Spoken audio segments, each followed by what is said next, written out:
Nazlı yardan bana bir haber geldi. Eğer doğru ise büktü belimi. Dediler ki yari adeller aldı. Kadir Mevlam nasip eyle ölümü. Seher yıldızı ayırdı bizi. Perişan eyledi dost hepimizi. Seher yıldızı ayırdı bizi. Perişan eyledi yar ikimizi.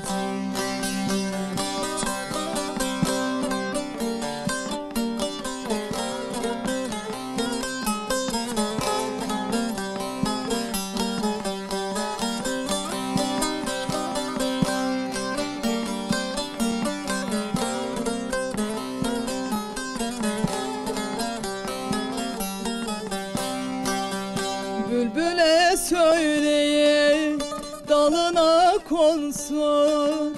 Bizi böyle eden Allah'tan bulsun.